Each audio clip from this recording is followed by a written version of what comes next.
Hola amigos, buenas noches. Bueno, hoy les quiero hablar un poco del tema de las diferencias entre qué es una ERL, qué es una EPS, y para que nosotros logremos un poco entender acerca de cuál es la diferencia entre las dos, hasta la diferencia de aportes. La ERL es una aseguradora de riesgos laborales. Esto significa aseguradora de riesgos laborales. Está paga 100% por la empresa. Y la escoge la compañía. Hay varias ARLs en el país, todas son de origen privado. ¿Qué cubre la ARL? Los accidentes laborales o incidentes laborales. ¿Qué es un incidente laboral? Ejemplo, estoy realizando mi labor y resulta que se me dobló el tobillo y parece que no fuera de gravedad, pero yo lo debo reportar porque pueda que ocurra que mañana aparezca yo con el tobillo supremamente inflamado, negro, entonces me toca ir a atenderme. Entonces, al parecer no era de gravedad, entonces lo reporto y se reporta como incidente, se lo tengo que reportar al jefe inmediato, pero como pueda que una persona se cayó de las escaleras, algo pasó, pero resulta que eso ya es un accidente. Eso depende, ¿sí? Entonces, incidente es cuando ocurre algo dentro de las funciones que yo hago, dentro de los que me manda mi jefe, que no es grave, o accidente es algo que sí tiene mérito de irse al médico de forma inmediata. Entonces, estos pueden ocurrir en dos formas. Una, las labores propias del trabajo para el cual a mí me contrataron. Y segunda, esto es normal, o sea, esto quiere decir cuando yo esté realizando una labor en la empresa o fuera de la empresa, por ejemplo, un auxiliar de despacho de mercancía, un auxiliar de camioneta o un conductor que están fuera de la empresa, pero realizando su labor para lo cual lo contrataron. O un mensajero, por ejemplo. Esto ocurre, eso es propio del trabajo. O cumpliendo con una orden de un jefe inmediato, y aquí quiero detenerme porque algunas personas no saben, es que, por ejemplo, yo soy auxiliar de bodega, esta es mi zona de trabajo, esta es la bodega, pero mi jefe, estando descargando, me dijo, venga, vaya y cómprese una gaseosa, un jugo, qué sé yo, a la tienda, para darle al conductor o a los muchachos que están trabajando acá, y resulta que en ese transcurso de yo ir a la tienda me caí en la tienda. Resulta que si bien es cierto que mi función no era ir a traer las gaseosas a la tienda, yo estaba cumpliendo una orden de mi jefe inmediato y eso ingresa como un accidente laboral para que todos lo tengan en cuenta. ¿Qué pasa con el tema de los accidentes de las ARL? Nosotros tenemos, eso se cataloga a niveles de riesgo que está desde el riesgo 1 hasta el riesgo 5 el máximo. El riesgo 1 se paga el 0,522% del salario mínimo. El riesgo máximo, que es el 5, se paga el 6,960% del salario mínimo, casi el 7% del salario mínimo. Esto ya como saben lo asume la compañía. ¿Qué pasa? La mayoría de colombianos por nuestro nivel de riesgo cotizamos en el más bajo. Para un salario mínimo hoy en día está equivalente más o menos a 4.000 pesos, 4.300. Bueno, es un aproximado, ¿no? El aporte que se hace a la ARL, ¿sí? El mínimo, ¿sí? 4.000 algo. Y esto, el 7% que está acá, equivale como a 50 y algo. No recuerdo bien el monto, pero son 50 y algo. Son valores aproximados más o menos. Pongámosle 55.000 por tener un promedio. Y aquí pongámosle 4.300 más o menos. ¿Qué beneficios tenemos con la ARL si tenemos un accidente laboral? Primero, la ARL paga el 100% de la incapacidad.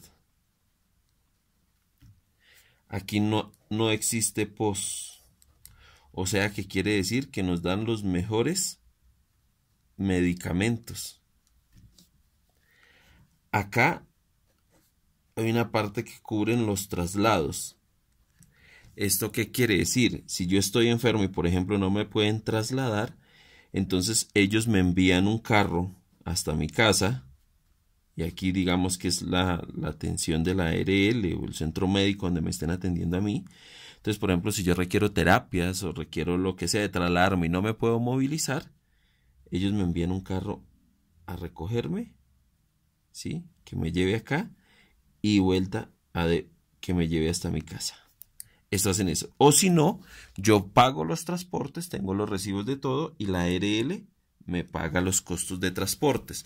Esto quiere decir también, por ejemplo, si una persona vive en otro departamento, ejemplo, vive en Amazonas, vive en Leticia y resulta que la persona por la complejidad de su accidente debe trasladarse hasta Bogotá, lo deben llevar hasta Bogotá en avión y le pagan todos los vuelos, los viáticos, le pagan hotel, le pagan absolutamente todo para que esa persona pueda recibir atención médica en Bogotá y además es oportuna y precisa.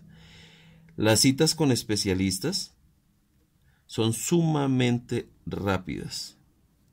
Por experiencia personal, yo tuve un accidente laboral, tuve 2 cirugías y fueron supremamente rápidas el tema de las citas. En realidad se me demoraron las cirugías por el tema del tiempo de los exámenes médicos. Pero absolutamente todo el tratamiento médico lo cubre la EPS, todo, las terapias, absolutamente todo. Y yo considero el proceso, por lo menos yo tuve una atención con la ARL Colpatria y el proceso fue excelente. Yo no me quejo del tema de la atención con la ARL Colpatria. Adicional a eso, si yo tengo una lesión, yo puedo tener derecho a una indemnización de acuerdo al porcentaje de discapacidad que tenga o que quede en el momento de la recuperación. El proceso con la ARL es muy bueno. ¿A qué voy yo con el tema de las EPS? Las EPS se aporta en total, se aporta el 12.5% de nuestro salario. El 4% lo aporta el trabajador. Lo coloco trabajador, a mí no me gusta esta palabra, a mí me gusta más colaborador. Pero muchas personas, pues la ley todo habla sobre trabajador. Y el 8.5% lo aporta la empresa.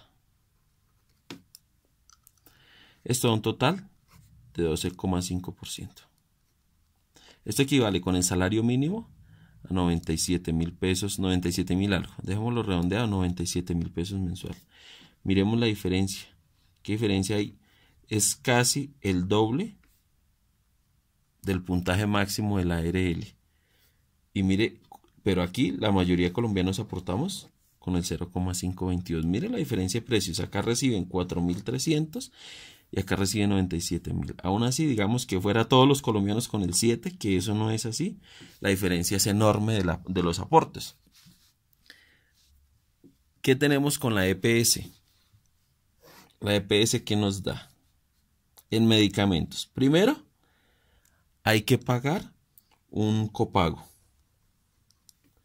Esto no existe acá. Acá no existe copago. Aquí sí hay que pagar un copago. Tanto para atención médica como para los medicamentos. ¿Y qué medicamentos nos dan? Acetaminofén. ¿Qué le digo yo? Dolex, y si es gastritis, cuando mucho nos darán una Milanta y ¿cómo se llama esto? El que le dan para la gastritis. Bueno, el omeprazol. Esto lo dan acá, pero por eso hay que pagar, ¿no? Hay que pagar. Las citas médicas. Una cita médica en una EPS, ¿cuánto se demora? La verdad, yo hace como unos 8 años que no voy al médico, pero el común denominador es que uno se demore por ahí unos 4 días para una cita médica. Y si es con un especialista, ahí sí nos llevó el que nos trajo. El tiempo es indefinido, porque depende de la disponibilidad que tengan estas EPS. Ahora, las incapacidades, ¿cómo las paga la EPS? Por eso es que cuando uno se enferma, las empresas descuentan un tema de las incapacidades, porque resulta que no todo lo asume la EPS. La EPS solamente asume el 66% de la incapacidad. Y el empleado, colaborador, tiene que asumir el otro 34% de la incapacidad. Estos son cuando son mayores a 3 días. Cuando son menores a 3 días, menos de 3 días, las cubre el 100% la empresa. O sea, le llevan esta carga a la empresa. ¿A qué voy yo, amigos y amigas? Veamos esta gran diferencia que hay. Yo no logro entender cómo una ARL, que también es privada, puede con estos recursos tener tan buena atención para sus pacientes, y en cambio la EPS, con esta cantidad de recursos, que es muchísimo más elevada de lo que recibe la ARL, la atención es tan pésima y tan mala. Yo creo que esto solamente tiene un nombre, y esto se llama corrupción. ¿Por qué? Porque en las EPS está el intermediario.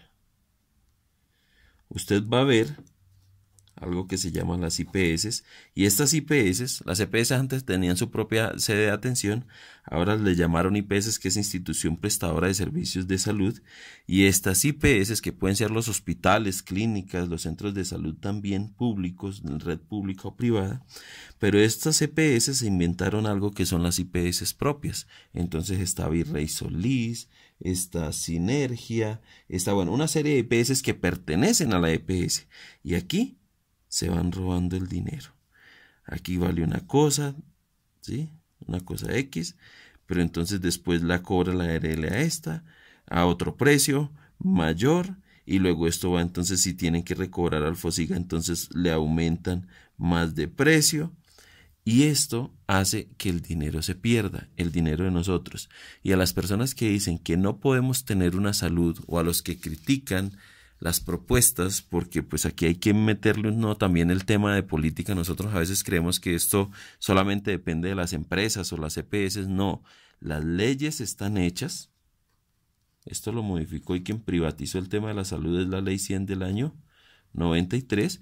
Las leyes están hechas para favorecer de cierta manera el negocio, y privatizó la salud de Colombia. Entonces, a quienes critican y dicen que evidentemente no se puede sostener un sistema de salud digno porque no hay recursos, yo creo que sí hay recursos, y no necesita salir de más impuestos, ni del bolsillo de nosotros. Es de lo mismo que nos descuentan, es de esto. Y la prueba es que las ARL sí funcionan, y funcionan con mucho menos recursos. Las EPS bien pueden funcionar con esa cantidad de recursos, pero si eliminamos la corrupción, o si eliminamos el modelo, y esto mismo que nos descuentan a nosotros, invertirlo en un modelo de salud que realmente sea digno para todos y todas. Eso les quería explicar. Abrazos para todos y todas. Espero les agrade el tema y que tengan un excelente día.